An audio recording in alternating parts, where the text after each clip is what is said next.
Sejam muito bem-vindos ao meu podcast Sabe Mastermind. Eu sou a Sofia Almeida Barbosa e hoje trago comigo uma convidada muito especial. Doutora Itelvina Vaz Cruz, médica especialista em ginecologia obstetrícia, tem uma vasta experiência na ginecologia, gosta de conversar sobre mitos, crenças e medos que bloqueiam muitas mulheres. Hoje vamos conversar sobre sexualidade feminina e também vai partilhar connosco uma experiência pessoal difícil e desafiante que revela claramente a sua qualidade humana, a sua resiliência, o seu caráter. Conhecemos-nos há muitos anos. Ficamos bem mais próximas e até amigas numa viagem que fizemos juntas a Istambul, onde curiosamente conversamos bastante e compramos umas botas praticamente iguais que trouxemos hoje. Atualmente eu já não uso muito, mas achei muita graça marcar este momento tão especial com as nossas botas e com uma presença tão importante. Doutora Telvina, muito bem-vinda. Muito obrigada por ter aceito este convite. É uma pessoa especial, com uma grande densidade intelectual e é um orgulho tê-la aqui, é uma honra. Não passaria pela minha cabeça, há 17 anos atrás, que eu criaria um podcast e que seria a minha convidada, mas a vida é mesmo assim, traz-nos muitas surpresas agradáveis, por isso, muito obrigada. Eu é que agradeço, Sofia, muito obrigada. Realmente, quem diria, não é? Ainda me lembro da gente estar lá naquele centro histórico de Istambul espetacular, a comprar as botas e a tentarmos entendermos com o vendedor e ele achar que tu eras minha filha. E é É engraçado verdade. porque eu gravei o teu número de telemóvel no meu telemóvel como Sofia Filha e continua Sofia Filha. És a minha quarta filha e desde essa Que altura, realmente. honra! Muito obrigada pelo convite. Obrigada E espero eu. estar à altura de todas as coisas super boas que disseste de mim. Muito obrigada. Estará com certeza. Doutora Telvina, por onde vamos começar? Por esta temática da sexualidade? Sim, pode ser por aí, pode ser essa, podemos começar por aí. Claro que normalmente eu depois, como sou indisciplinada, vou meter umas coisas no meio das outras e vai ficar um bocado misturado, mas pronto, Não há vamos ver. problema. Eu tenho aqui umas perguntas preparadas e eu gostaria de lhe perguntar, aqui relacionado com os anticoncepcionais. Uhum. Atualmente, qual é o estado da arte dos anticoncepcionais? São altamente eficazes? Existem contraindicações clínicas? Que conselhos Pronto. tem para nos Eh, dar? Realmente temos imensos anticoncepcionais, temos muitas escolhas, temos, são muito eficazes, sem dúvida. Agora, há que esclarecer também, começando aqui por colocar os anticoncepcionais de curta duração, ou seja, em que tens que tomar todos os dias e que implica que haja hum, que a mulher os tome, que faça alguma coisa, e depois temos os contraceptivos de longa duração que colocam-se ou num braço ou no útero e tens 3, 5 anos, 7 anos de duração em que a pessoa não precisa de fazer nada. Portanto, Uhum. temos muitas hipóteses e algumas delas eh, cómodas, muito cómodas, como por exemplo, realmente um contraceptivo de longa duração, mas dentro das pílulas, normalmente nós quando falamos em contraceptivos orais, temos Uhum. a questão das pílulas, que é como nós designamos em linguagem habitual ou Corrente. popular corrente, as chamadas pílulas. Aqui nós temos pílulas que normalmente, aqui para falar, as pílulas são compostas, normalmente constituídas por um estrogênio e um prostativo.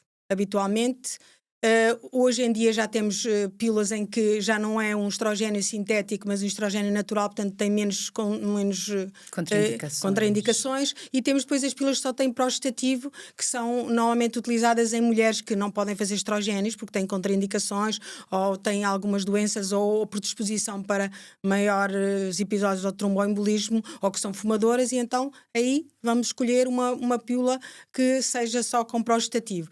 Por falarem nos contraceptivos de longa duração, como disse antes, os que são doseados, ou seja, são os sem alguma hormona, é sempre um prostativo que está nesses contraceptivos, nomeadamente o Implanon, que é o contraceptivo de colocar no braço, tem um prostativo. Portanto, depois temos também de colocar no útero, dispositivos intrauterinos que, quando têm tal hormona, nós chamamos sistema intrauterino, porque liberta diariamente uma pequena dose de hormona que vai atuar. Como é que atua essa hormona, nomeadamente que isso é sempre uma questão que deixa as mulheres um bocadinho, não sabem muito bem como é que atua. Os dispositivos intrauterinos que têm então o prostativo incorporado, que podem ter validade de 3 anos, de 5 anos ou de 7 anos, esse prostativo vai fazer com que haja um espessamento do muco cervical da entrada do útero, fazendo assim com que os espermatozoides não consigam entrar dentro do útero. E também faz com que a camada interna do útero, o endométrio, cresça muito pouco, ficando atrófica, ficando muito fininha, e então, mesmo que o espermatozoide consiga passar essa barreira, não tem meio para se mover, porque a fecundação dá-se na trompa, portanto o espermatozoide entra no útero, tem que fazer todo aquele caminho do corpo do útero até chegar à trompa para a fecundação, ele também não tem meio para nadar e, portanto, o dispositivo não é abortivo, como muita gente às vezes pensa, que é ele não deixa por estar dentro do útero que o ovo se implanta ali. Depois temos os dispositivos intrauterinos que são de cobre, e esses não têm hormonas, portanto são utilizados desde que a pessoa não tenha alergia ao cobre, podem ser utilizados por qualquer mulher, desde que não haja outras contraindicações a nível do útero ou outros problemas, e esses atuam criando um meio, e aí é um meio inflamatório e não é infeccioso. Muita gente confunde inflamação com infecção. Não é, portanto eles não aumentam o risco de infecção, criam um meio inflamatório, fazendo com que realmente o espermatozoide não consiga também mover-se para chegar à trompa, ok? Por isso, só em uma quantidade muito pequena é que pode haver fecundação, mas depois o ovo chega ali ao útero, mas também não tem onde se implantar porque não tem uma boa camada, o endométrio não está preparado para isso. Pronto. Esses atuam dessa forma e normalmente os dispositivos de longa duração, os contraceptivos de longa duração, melhor dizendo, a pessoa não precisa de saber como é que atua, pronto, coloca e não precisa de se preocupar. Agora, falarmos então falarmos sobre a pílula, que é aquilo que a maior parte das mulheres toma e que tem muita dificuldade em experimentar outra coisa. E digo experimentar outra coisa porque nós, dentro dos contraceptivos, temos realmente os orais, que são a pílula, mas temos adesivos, que também é uma pílula. Temos o anel vaginal, que é colocado dentro da vagina, e inexplicavelmente temos muita dificuldade em que as mulheres adiram ao, por exemplo, o anel vaginal, que eu acho, para mim, em termos de contraceptivo de curta duração, ótimo. Porquê? Porque coloca e normalmente fica com o anel vaginal durante 3 semanas, não precisa, desde que ele esteja dentro da vagina está ok, pode ter relações com o anel, ele pode estar, se ele sair inadvertidamente, se ao colocar um tampão ou por outro motivo, pode retirá-lo, passa por água, temperatura da torneira, não é? E volta a colocar, porque ele pode estar até 3 horas fora da vagina, mantendo a sua eficácia.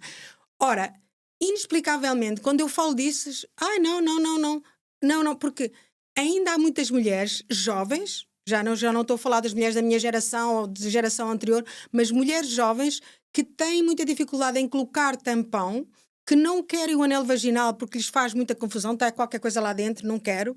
Portanto, apesar de ser super cómodo, porque porque é que é cómodo? Porque mesmo que a pessoa vomite, que tenha diarreia, que não há esquecimentos, portanto só tem que pôr um lembrete para é o dia de colocar ou é o dia de retirar, 2 vezes no mês. Quer dizer, eu acho, e não tem interferência com toma, Certo. pronto. E mesmo assim, nós vemos Há uma muita resistência da parte das mulheres. as mulheres têm não digo generalizando, mas muitas mulheres, mesmo jovens, têm um desconhecimento da anatomia, do que o facto de estar na vagina ela não sente nada. Algumas colocam tampão uma vez e porque sentem, e eu explico sempre. Nós temos sensibilidade no terço inferior da vagina, ali mesmo na entrada, é que você vai notar. Portanto, a pessoa só nota, só sente que tem o tampão se não o tiver bem colocado. Basta pressioná-lo mais para o interior da vagina e já não vai ter essa sensação. Mas, inexplicavelmente, poucas mulheres escolhem o E adesivo. sentem-se à É porque vontade. depois tem que ver se está descolado ou não, depois quero usar uma roupa e não quero que se veja. Pronto. Há realmente, mas é muito. É difícil. Felizmente, hoje em dia já temos mulheres que se preocupam, até preocupam-se com elas e preocupam-se com o facto na natureza, e já há muitas mulheres a usar copo vaginal. Então isso já implica realmente que a pessoa tenha um conhecimento da anatomia e gira realmente o introduzir algo na vagina sem problemas.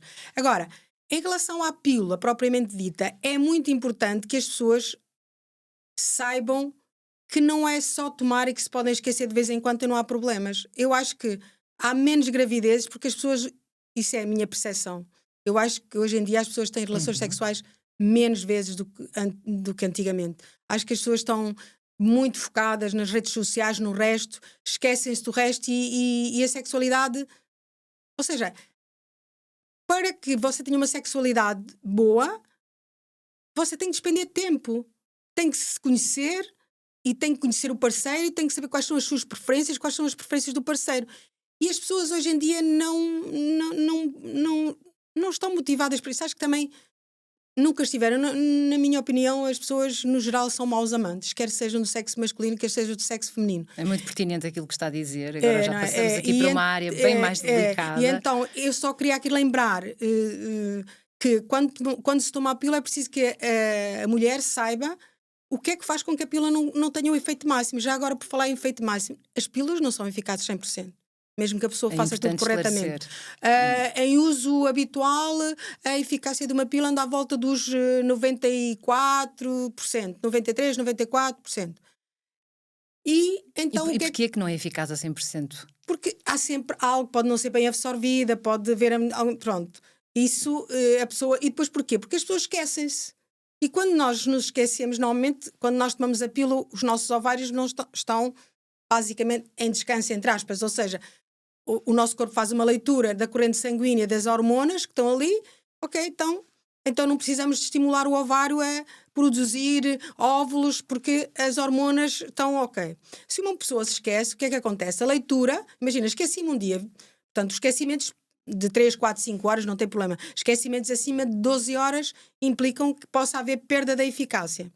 E então o nosso corpo faz a leitura, basicamente nota que as hormonas em causa estão mais baixas e vem uma hormona cá de cima da cabecinha estimular o ovário a produzir óvulos. E então o que é que acontece? A pessoa pensa, eu esqueci-me hoje, não tem problema. Tem, não é naquele dia propriamente, mas mais tarde, porque a pessoa esqueceu-se, o ovário é estimulado e já não há uma volta atrás. Ele vai trabalhar para poder produzir um óvulo daí mais ou menos a 2 semanas e aí a pessoa, quando se esquece 12 horas ou mais, como eu disse, tem que necessariamente, nas 2 semanas seguintes, claro que depende da altura da pílula em que está, mas eu normalmente costumo aconselhar 2 semanas, porque assim dá, seja qual for a altura que se esqueceu, e 2 semanas seguintes, ou não tem relações sexuais, como eu digo, porque isso aí é eficaz a 100%, ou usar outro método. Ou seja, portanto, então o que é que corta o efeito da pílula? Esquecimentos de 12 horas ou mais, vómitos até 2 horas após tomar, porque ainda não foi absorvido completamente o comprimido, ou diarreia. Diarreia não é ir uma vez à casa de banho com fezes, realmente várias injeções diarreicas, e até 5 horas, então aí nas 2 semanas seguintes tem que ter outros cuidados. Depois... eu gostaria que falasse também do preservativo. Já vou falar. Depois só vou É chamar importante... aqui um mito que me perguntam imensas vezes, que é... quase todas as raparigas acham que o álcool interfere com a eficácia da pílula. E eu normalmente digo na brincadeira, podes apanhar uma piela todos os dias, faz-te mal, mas não tem problema nenhum. O que é que acontece normalmente quando a pessoa bebe álcool? vai se esquecer ou vai vomitar. Portanto, não é o álcool em si que bloqueia a ação da pílula, é sim o que o álcool desencadeia, que é esquecimento ou vómitos naquela mulher. Portanto, isto é realmente importante que a pessoa saiba que realmente a pílula é muito eficaz, que é importante terem atenção a isso e saber o que é que corta o efeito da pílula. Porque quando eu faço essa pergunta, nomeadamente quando eu inicio uma pílula a uma adolescente ou isso, e muitas vezes, na maior parte das vezes, está com a mãe, pontualmente o pai ao lado, nem a mãe sabe dizer o que é que toda a gente acha. Há esquecimentos, mas depois não. O que fazer Outra quando coisa só muito acontece? importante. São poucos os medicamentos que interferem com a ação, nomeadamente os medicamentos de ação mais geral, que interferem com a ação da pílula. Se por acaso vai ao médico e receita algum medicamento, nomeadamente analgésicos, não, nomeadamente antibióticos, e são poucos, e o médico diz: olha, isto pode interferir com o efeito da pílula, então aí é preciso a pessoa ter a ressalva que é enquanto toma o medicamento, ok? E nos 14 dias seguintes é preciso usar outros cuidados, porque e por isso é que muita gente muitas vezes engravida, porque faz, por exemplo, um antibiótico, o médico disse que interferia, durante a toma do antibiótico, sim senhora, mas depois esquece que tem os tais 14 dias, porque como a absorção ou a degradação ou como é que se chama, a metilização, pronto, não me sai a palavra. O nosso organismo depois faz degrado ao medicamento, não é? Ou seja, e Mas isso às nesses vezes pode 14 estar dias seguintes precisamos de algo Exato, adicional. pronto, e então é Pode ser o preciso outro. preservativo, por exemplo. Sim, o preservativo, sem dúvida, que isso é sempre que eu costumo aconselhar, usar preservativo sempre, a não ser que seja um casal que está há bastante tempo, que se conhece, que sabe que não tem nada, pronto, mas até aí tem ressalvas, não é? Porque É um tema delicado. exatamente, porque muitas vezes a pessoa pode pensar, quer de um lado, quer do outro, pode-se pensar que é uma relação monogâmica e não o ser, não é? Pronto, isso E é que outra riscos questão. pode trazer Isso é para a outra mulher? questão. Claro que o preservativo também não é 100%. Se nós falarmos só em termos de proteção de uma gravidez, um preservativo em uso regular ainda tem uma eficácia menor do que a pílula, tem à volta dos 80 e qualquer coisa em termos de. Claro que as percentagens são sempre o que são, mas, ou seja, mesmo que um casal utilize só o preservativo para uma contracepção para evitar uma gravidez. Agora, em relação à questão do preservativo para prevenir doenças sexualmente transmissíveis, é evidente que nós não podemos confiar cegamente e achar que, ok, pronto. E aliás, eu acho que as pessoas não têm medo, acham que as coisas só lhe acontecem, e eu estava a falar nestas coisas de achar que quer os jovens, quer as pessoas menos jovens, e já vou falar aí das pessoas menos jovens, as pessoas não tomam precauções. E porquê? E eu estava a discutir isso com a minha filha do meio, que é médica também, e ela disse: oh mãe, claro, então mãe, olha, para a SIDA há uma medicação que faz com que a pessoa viva muitos anos, neste momento é uma doença crónica. Para a hepatite B, há vacina. Para a hepatite C, agora há cura. E pronto, as pessoas acham que não há mais nada.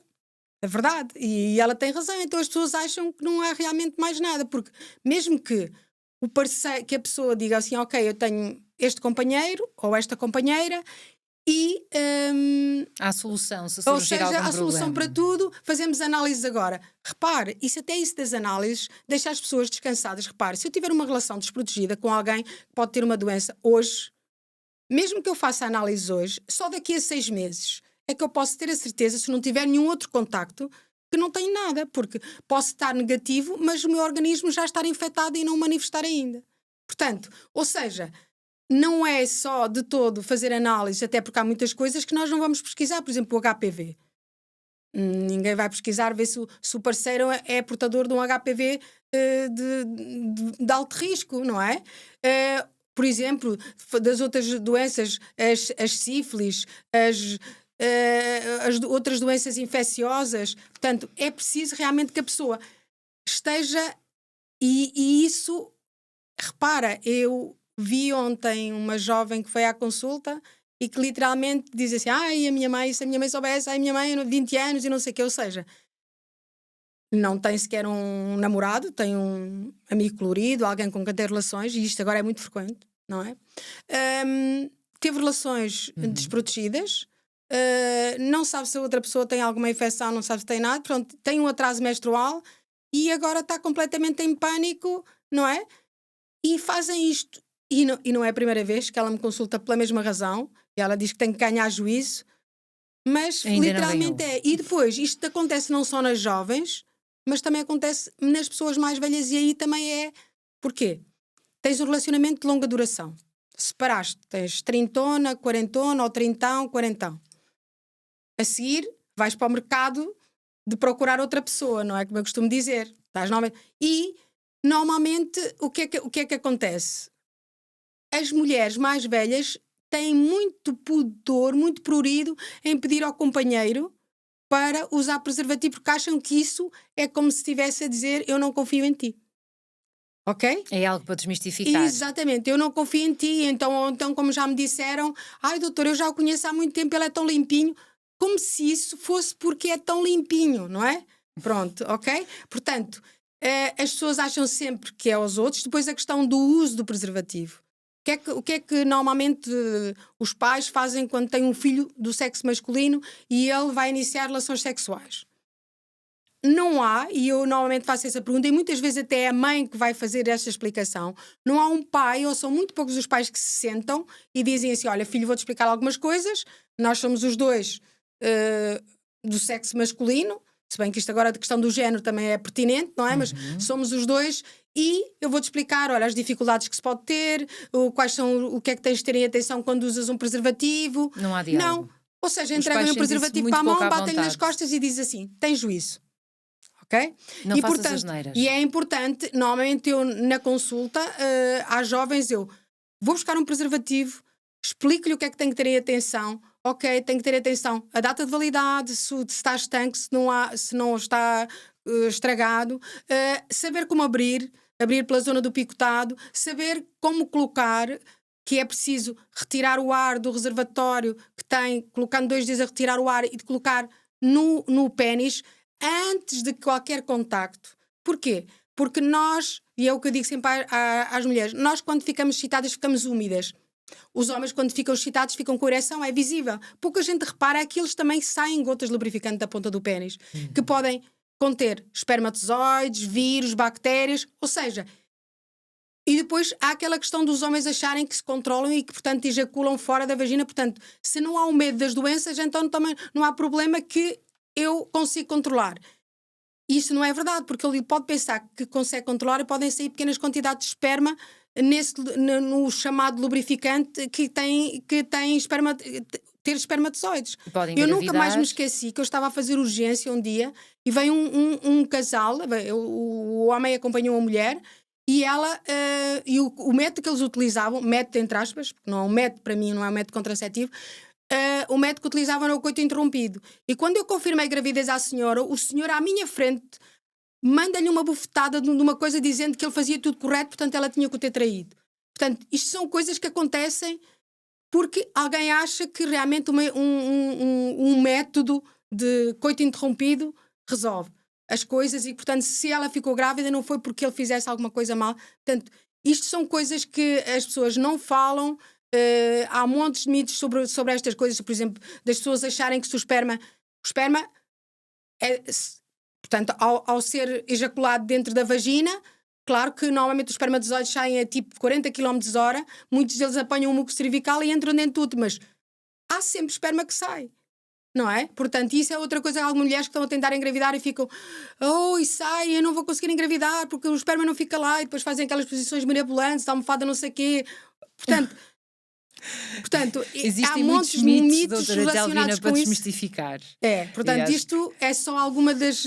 Olha, outra foi há pá, aí 2 semanas em que eu tenho uma rapariga, vi a primeira vez 21 anos. Eu estava-lhe a falar da importância de usar preservativo e ela tomava uma pílula e depois e ela disse que usava só às vezes. E depois no final, quando ganhou coragem, como viu que eu estava à vontade a falar do tema, já estava sentada à minha frente quando eu ia-lhe passar a receita e diz ela assim: mas eu e o meu namorado temos um problema com o preservativo. E eu: tem um problema com o preservativo? Sim. Então explica-me lá. É que sabe, nós até já comprámos preservativo XL, mas coloca-se o preservativo, ele vai até mais ou menos meio do pénis e depois sai. E eu disse assim: e o teu namorado tem. Sabes qual é o perímetro do pénis do teu namorado? Não. E então disse eu assim: pronto, ok, então, mas sabes que o preservativo estica muito, mas já vamos ver isso. Então eu fui buscar uma cena de spray que nós temos, pronto, tipo uma embalagem de laca, pronto, podes dizer assim, pronto. E disse assim: maior que isto? Não. Ok, então fui buscar um preservativo e disse: então agora vamos colocar aqui um preservativo para vermos o que é que está a acontecer. E expliquei-lhe aquilo que acabei de dizer antes, ou seja, retirar o ar, colocar. Pronto. E quando eu vi o que é que eles estavam a errar, simplesmente estavam a desenrolar o preservativo para o lado contrário. Agora, isto aqui deixa-me sempre eu que sou, pronto, desconfiada, intensa. Será que ele também é assim tão ignorante? Ou será que ele é esperto e não quer usar preservativo e esta é uma das razões para não usar?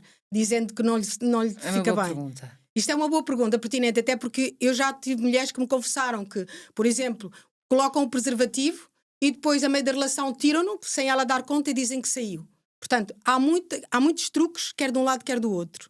Portanto, isto é pertinente. Agora, se realmente aquele rapazinho estava a colocar o preservativo e era por não saber, desconhecimento, portanto, é grave que alguém com 20 anos não saiba que é preciso ver para que lá desenrola.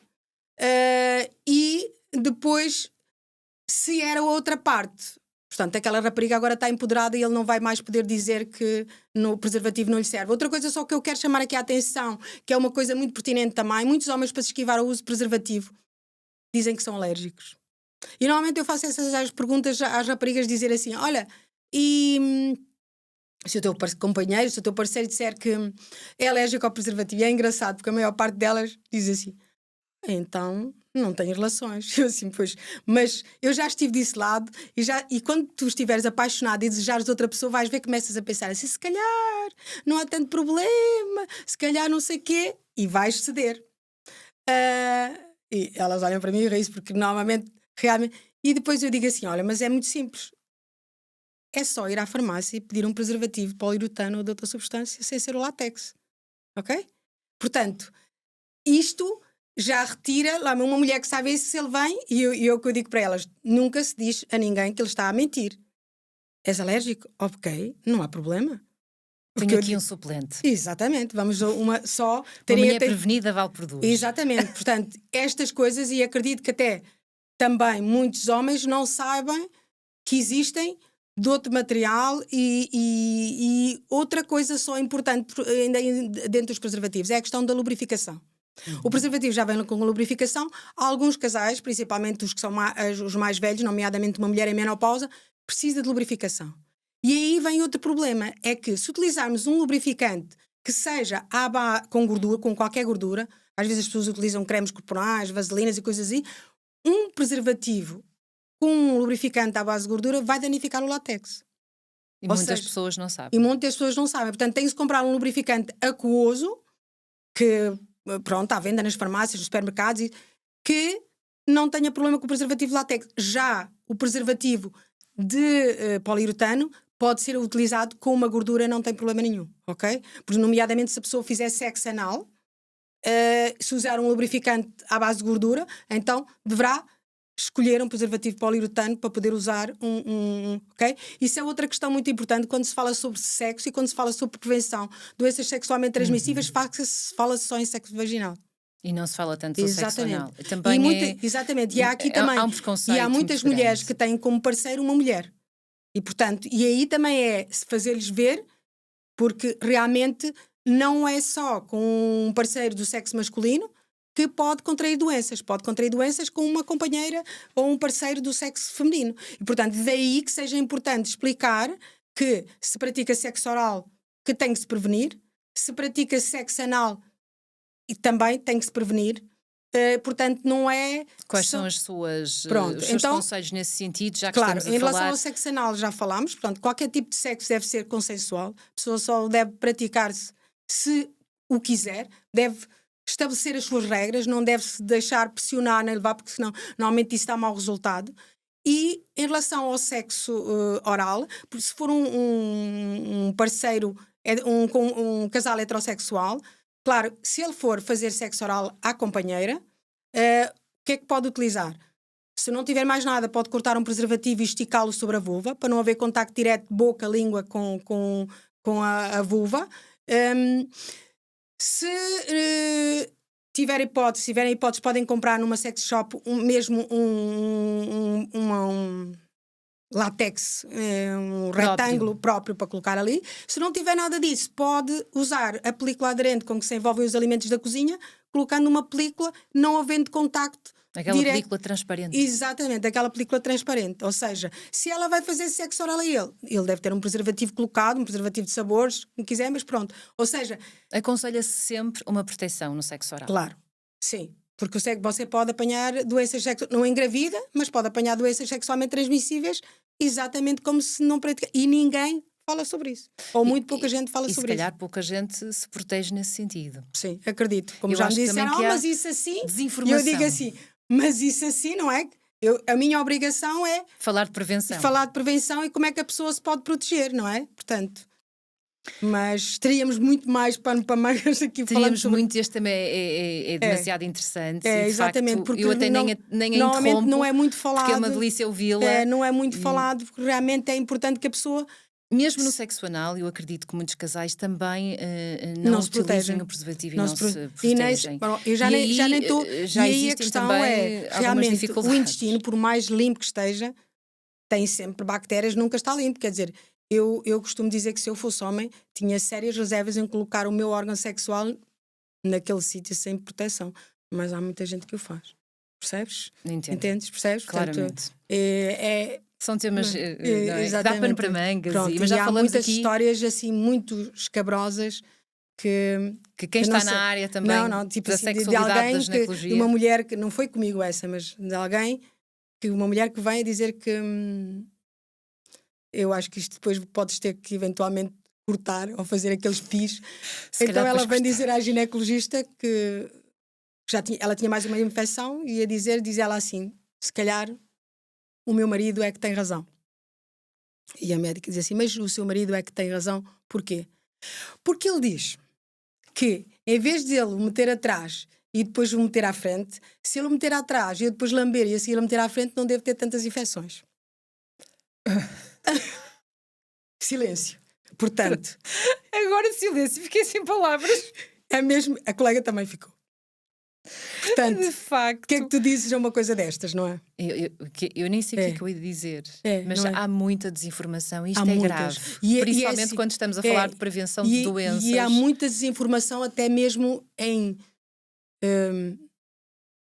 como é que se diz? Responsabilizar a mulher por uma relação que não está a correr tão bem. Por exemplo, eu tive uma vez uma paciente que ela era agricultora, portanto não teria muita literacia ou teria pouca, então veio-me à consulta que dizia que ela devia ter algum problema, porque o marido disse que ela devia ter algum problema porque ele que tinha uma potência sexual ótima e que agora tinha disfunção erétil.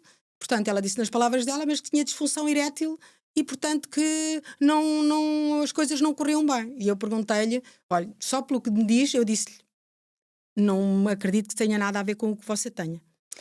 Mas perguntei-lhe se o marido tinha alguma doença, não. Perguntei-lhe se tomava alguma coisa, não. Voltei a insistir, e nós muitas vezes temos que insistir nas perguntas, porque às vezes a pessoa diz não, mas depois já é um nim, e depois afinal há coisa. E depois ela diz, ele tem a tensão alta e há 3 meses o médico deu-lhe uma medicação. E há medicamentos antihipertensores que podem dar disfunção erétil. E então aquele homem culpou aquela mulher, felizmente ela foi à consulta, porque senão imaginem, não é? Portanto, ela ia ser a culpada dele ter uma disfunção erétil.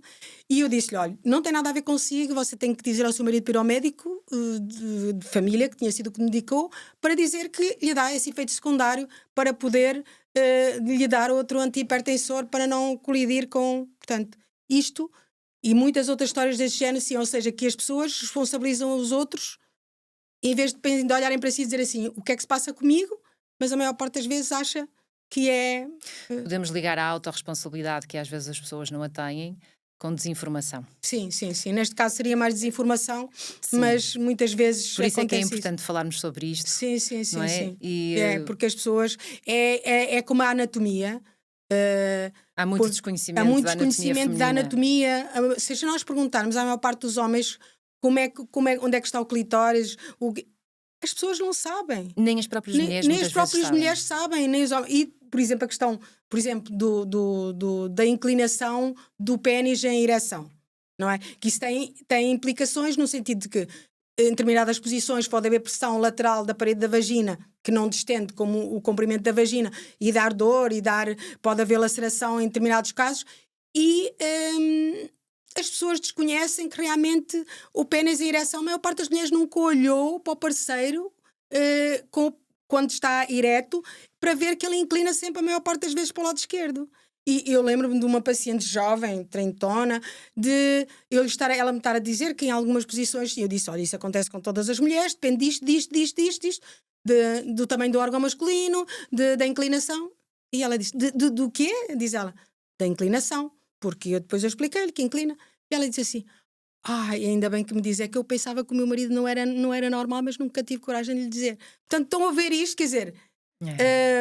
isto são coisas que depois mexem. Porquê? Porque as pessoas não falam abertamente têm têm vergonha de falar pôr em causa do que o outro vai do que o pensar. outro vai pensar, das alterações anatómicas que são normais. E é preciso quebrar. Exatamente, não é? Este por exemplo, estigma. nomeadamente a vulva, grandes e pequenos lábios, há pequenos lábios que são maiores que os grandes lábios, que têm assimetria, só há muito poucos raros casos é que é preciso fazer cirurgia corretiva, mas no entanto as pessoas como se olham para um modelo que viram ou numa fotografia ou na internet e então acham que são anormais e nem imaginas a quantidade de meninas que iam à consulta porque queriam cortar os pequenos lábios porque eram maiores que os grandes lábios. Porque achavam que isso ia mudar a perspectiva. E depois também em questão de empoderamento. Eu tive uma vez, nunca mais me esqueci disso porque marcou-me uma mulher divorciada de 42 anos e que vem à consulta para cortar os pequenos lábios, que eram maiores que os grandes lábios, que é muito frequente. E porquê? Porque o último relacionamento que tinha tido tinha terminado e ele virou-se para ela e disse-lhe, olha, tu não me dás prazer, tu não me prestas por causa disso. Estão a ver? Esta mulher ficou completamente destruída porque achou que a anatomia dela fez com que aquele fulano não gostasse dela. Isto é terrível, não é? Destrói a autoestima de uma exatamente, mulher. não é? Porque, e essa pessoa não tem ninguém que lhe diga. Define o caráter do homem. Dizer assim, olha... Isto é, há cortinas e há reposteiros. Há quem tenha cortinas mais pequenas, maiores. As pessoas são todas diferentes, não é? Que os tamanhos de pênis também são diferentes. Não é por isso que um homem é menos válido ou melhor ou pior do que o outro. É por essas e por outras. Exatamente. Nós temos mesmo que dar voz a este tema. Porque, repara, as pessoas depois andam ali e fazem coisas...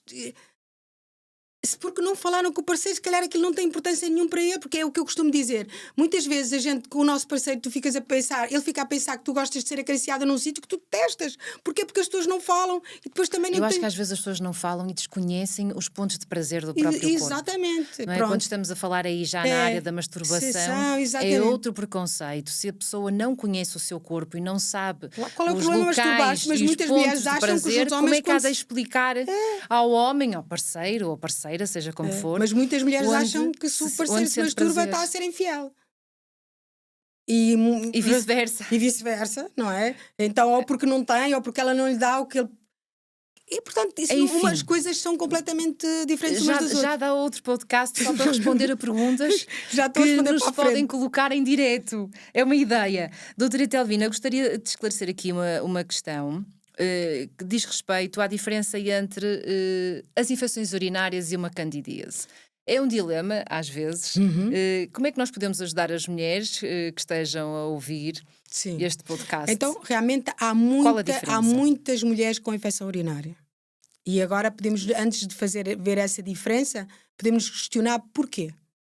Porquê é que tantas mulheres têm infecções urinárias? Porque realmente os orifícios, a uretra, a vagina e o ânus estão todos muito próximos, certo? E, portanto, normalmente as bactérias que entram dentro da uretra feminina são bactérias que vêm da parte intestinal, da própria, muitas vezes. Então, repara, se a pessoa não faz uma higiene correta ou se bebe pouca água, é muito fácil as bactérias entrarem dentro da vagina, nomeadamente a Escherichia coli, que é uma das mais frequentes, e ela tem uma capacidade de aderir às paredes da bexiga e, portanto, eficazes, muitas vezes os antibióticos nem sequer conseguem. E então, Resolver. porquê? Porque a uretra feminina tem 3, 4 centímetros. Se tu bebes pouca água, então a bactéria tem tempo de fazer percorrer todos aqueles 3, 4 centímetros e entrar dentro da bexiga. Está dentro da bexiga. É importante beber Portanto, é água importante todos beber os água. dias. Depois é importante urinar sempre que se tem vontade. As mulheres têm outra coisa que é, estão com vontade de fazer xixi, abanam-se e aguentam-se mais 3 horas. Pronto. Isto além de fazer mal à bexiga, pronto. Depois, outra questão, o lavar. Deves usar um sabão, de preferência líquido, adequado ao pH daquela zona. Um produto de higiene íntima adequado. Sim. Porquê? Porque se tu usares um sabão sólido, ao esfregares o sabão na zona, já vais pôr bactérias. Eu acho que a maior parte das pessoas associa um sabão a tipo a um sabonete. Pronto, exatamente. E nós estamos a falar que é daqueles produtos líquidos de higiene íntima. Sim, com pH adequado. Então, se usares um sabão sólido, quando vão ficar lá os micros, já estão lá à espera.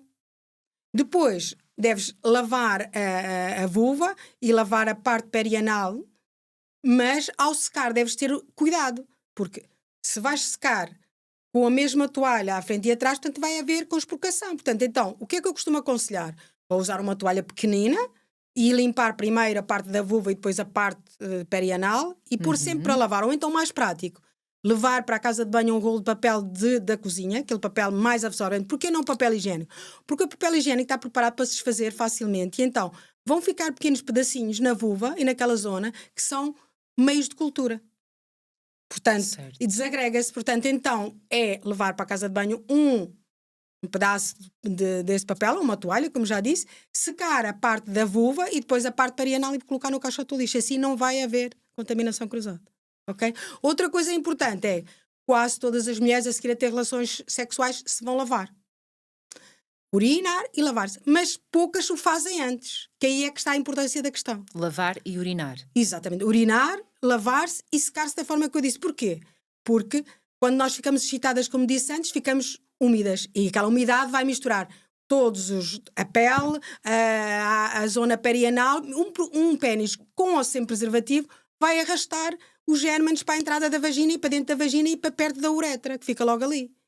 E depois eles só têm que fazer o resto. Basta a pessoa estar mais imunologicamente mais suscetível, pronto. E por isso é importante que as pessoas, além de beberem água, tenham estes cuidados. Agora, e que tenham cuidados com a higienização. Exatamente. Quais são as diferenças? Tanto a mulher como o homem. Sim, um homem também deve lavar o pénis antes de ter relações.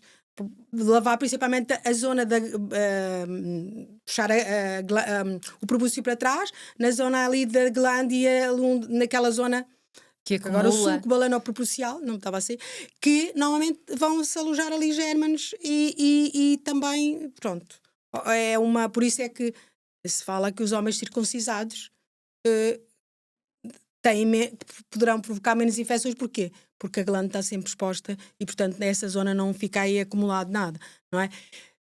E agora, aquilo que me perguntaste, quando temos uma infecção urinária, muitas mulheres não têm os sintomas típicos. Os sintomas típicos é aquela desconforto cá em baixo, digamos assim, no baixo ventre, em linguagem popular, ir mais vezes fazer xixi, e no final de fazer xixi ter um ardor e um desconforto e parece que te apetece fazer xixi a toda a hora. E a urina normalmente pode ter uma cor, um odor, normalmente ser mais escura e ter um odor diferente. E isto é os sintomas típicos. Só que em muitas mulheres os sintomas de infecção urinária podem só ser ir mais vezes fazer xixi ou ter um desconforto ou às vezes uma dor ali e não ter as outras coisas eu faço, nomeadamente em mulheres pós-menopausa, quando eu peço análises, muitas vezes tem infecção urinária e ela diz, mas eu não sinto nada, ok? Portanto, pode... não significa que tenha que ter dor, micção frequente. Sim. E é uma infecção urinária. E há de haver uma infecção urinária. Precisa fazer o exame. E precisamos muitas vezes fazer um exame bacteriológico, uma urocultura, para deixarmos a urina no laboratório durante 2 dias para saber se cresce alguma bactéria. Daí ser tão difícil distinguir, por vezes, a infecção urinária da Claro, porquê? Porque a pessoa tem ardor. E muitas vezes, era isso que eu ia dizer, quando temos uma candidíase típica, o que é que dá a candidíase típica? Dá vermelhidão, que normalmente na infecção urinária não há vermelhidão na vulva. Dá edema, inchaço. Portanto, a vulva, os pequenos lábios e a face interna dos grandes lábios podem ficar inchados. Dá comichão, coceira. A pessoa tem uma vontade de coçar, que na infecção urinária normalmente não, a não ser que estejam as duas em simultâneo. E dá normalmente uma escorrência, uma leucorreia ou um corrimento, como nós dizemos em linguagem popular, um corrimento parece iogurte, espesso, branco, às vezes pode ser esverdeado e às vezes pode ser mais líquido. Porquê? Porque fica tipo os grumos, como nós chamamos, e depois tem uma parte líquida. Isso, agora, o que acontece muitas vezes é que, por exemplo, tens uma infecção urinária, dão-te um antibiótico. E o antibiótico vai matar os micro-organismos maus, mas vai destruir a flora da vagina. E como nós, na flora vaginal, temos sempre alguns fungos, só que estão equilibrados. Okay? A questão está em equilíbrio. Ao nós tomarmos um antibiótico que vai destruir a nossa flora boa, os fungos, como não são afetados com o antibiótico, vão crescer. E por isso é que muitas vezes tu tens uma infecção urinária, dão-te um antibiótico, a seguir tu tens queixas de candidíase. Então dizes assim, se calhar eu tinha uma candidíase, se calhar eu não tinha uma infecção urinária. Foi efeito antibiótico. Exatamente. Pronto. Daí seria importante, ou é se a importante, pessoa tem queixas, repor a ser flora. observada. Imagina, se tu tens alguém que tem queixas de infecção urinária, se não pode de todo ser observada, ter exame ginecológico, fazer um exame bacteriológico ou uma urocultura. Aí ter a certeza que é realmente urinar para um copo esterilizado e fazer os exames necessários, para depois não cairmos no erro de prescrever algo que não esteja de acordo ao problema em si. Pode ser uma infecção urinária, estar a prescrever algo como uma infecção vaginal. Um exame ginecológico já tira, não tem nenhuma evidência de ter candidíase ou ter infecção fúngica, então vai-se pesquisar a outra questão da infecção urinária. Já temos aqui um esclarecimento interessante que também daria para darmos continuidade nesta questão das infecções vaginais e das urinárias. Nesta parte da sexualidade estamos mesmo a terminar. E nós já falamos aqui várias coisas, mas que utilidade vê no apoio da psicologia na sexualidade feminina? Acho que a psicologia, a meu ver, é importante em tudo. Então na sexualidade muito mais, até porque a sexualidade feminina é um mundo, portanto, ou seja, sem dúvida, nós não temos, como temos para a parte masculina, um comprimido e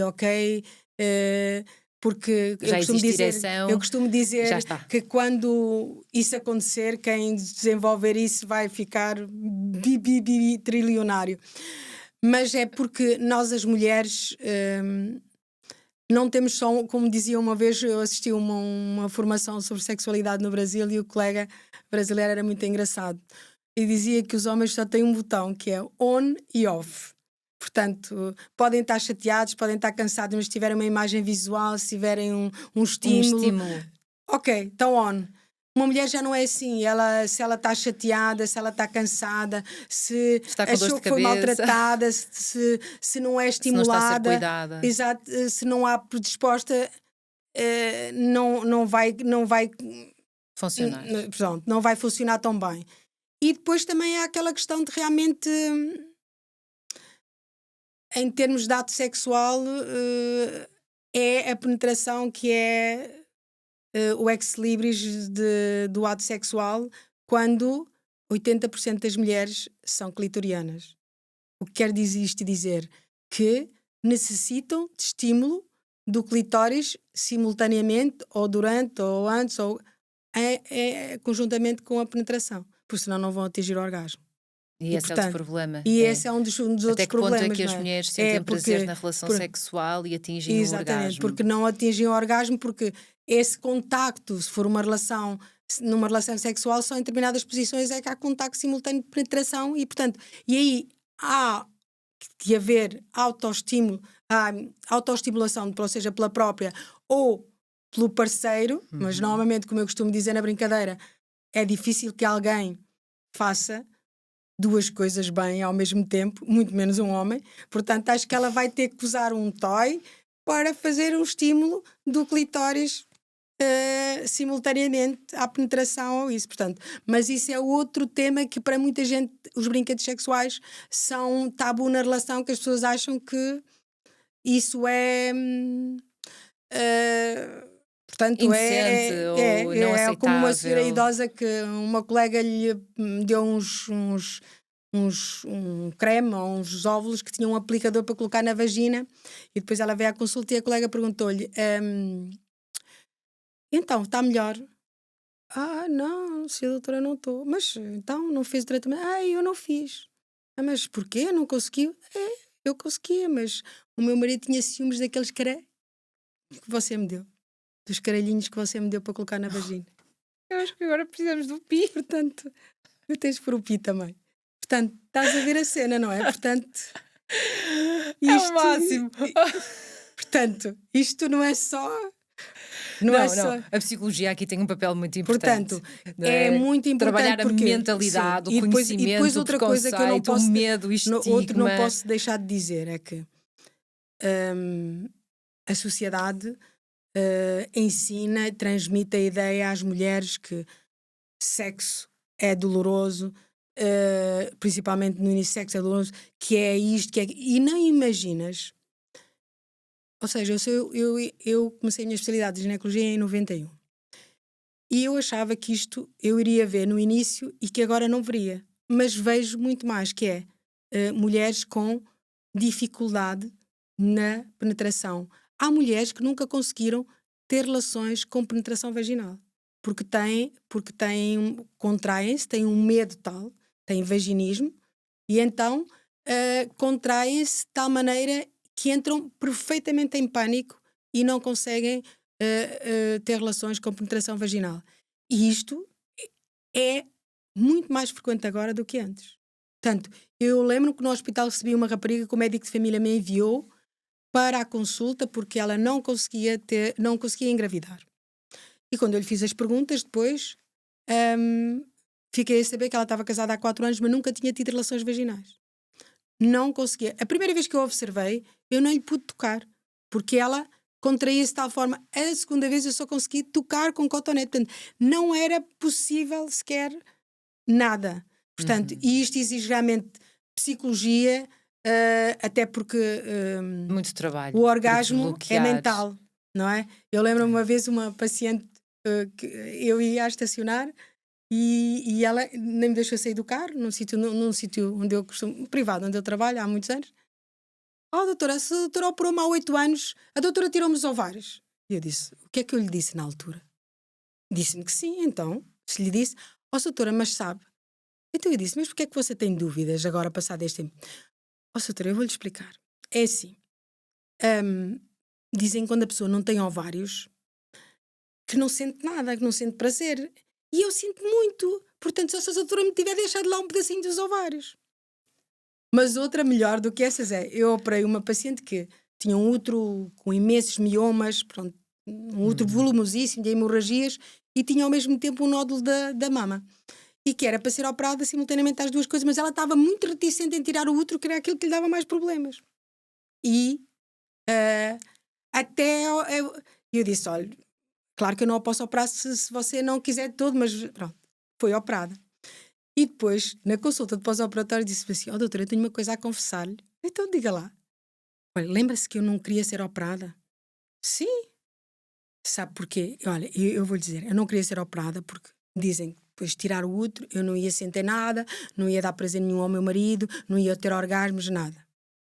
E então, e como é que agora já está? Ela ainda nem sequer tinha iniciado relações sexuais, portanto, como é que agora você já está?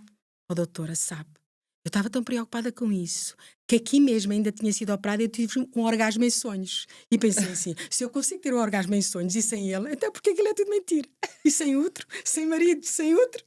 Portanto, estão a ver? Realmente. O poder da mente. Exatamente. Portanto, e há realmente É muitos verdade. mitos e muitas coisas que levam as pessoas realmente a não desfrutar da sexualidade. A bloquear a saúde Sim, a sexual. bloquearem-se por mitos, por desinformação, por Por uma outras coisas. cultura Mas já há também histórias interessantíssimas. muito castradora. E é Exatamente. E há preciso. mulheres que inclusive tiram o útero e como há aquela questão de uma mulher sem útero não é a mesma, não é Então, eu já tive pacientes que ela diz: olha, doutora, olha, eu para a minha sogra e para o meu marido, eu tenho útero. Eu assim, então. E eu é que, não, doutora, eu disse que você me tirou só os miomas, porque assim eles acham que eu tenho útero, já não sou. Pronto, Não fica você sabe. arrumada, Exatamente. como Portanto, se não ou fosse. seja, porque e é a questão de realmente quase como se fosse assexuada, sabes? Ou Sim. seja, eh, isso é como a menopausa. Ainda há ligar a menopausa a uma altura obscura da mulher, ou seja, Como se fosse o repara, fim. mesmo que isso não esteja implícito, mesmo que isso não seja dito, uma mulher que está em menopausa, já não tem interesse, já até não vês, até como os juízes, quando vão às sentenças, que a pessoa dão a importância à parte do ato sexual feminino, que se ela é menopáusica, não é? Ou seja, não lhe dão importância, ou seja, tu estares em menopausa, ela já não pode procriar, já não é a mesma, já não tem valor. Como Ou se ela seja, estivesse inativa. exatamente. E sabes que assim que a mulher nota que a menstruação se vai embora, mesmo que ela não o faça conscientemente, fica logo aquela questão: já estou na menopausa.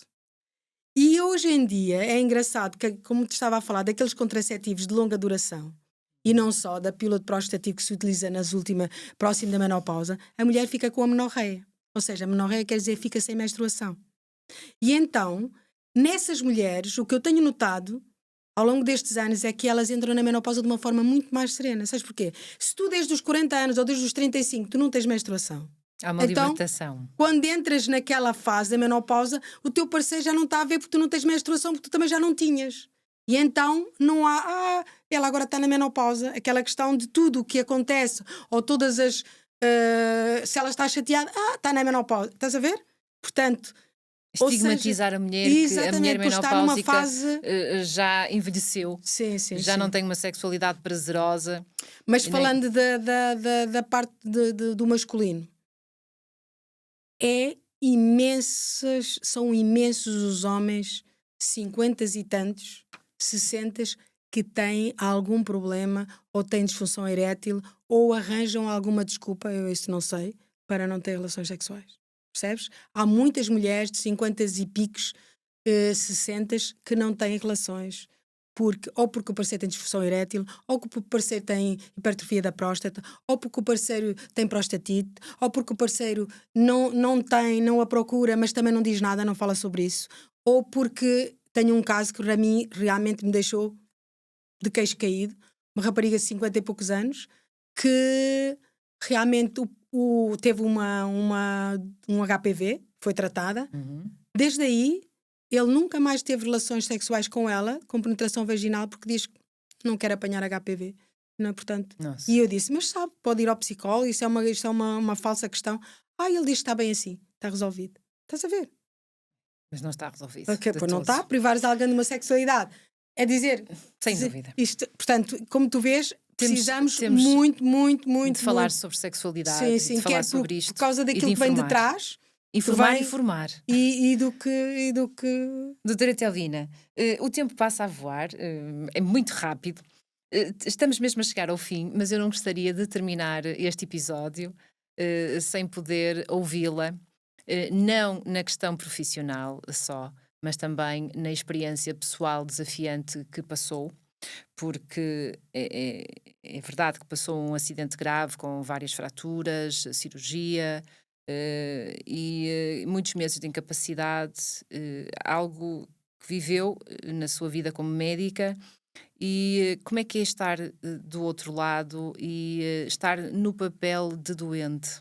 Não é fácil, nada mesmo. Há coisas que a gente acha que as pessoas estão a. Claro que nós somos todos diferentes, como é evidente, que as pessoas estão a exagerar, mas o facto de tu estares como eu tive um acidente, fui atropelada numa passadeira, tive fratura de costelas, traumatismo craniano, da face, dos ombros, costelas, só a bacia fraturei em 7 lados, tive uma fratura cominutiva do sacro, lesões do joelho, ligamentares, menisco, pé, pronto.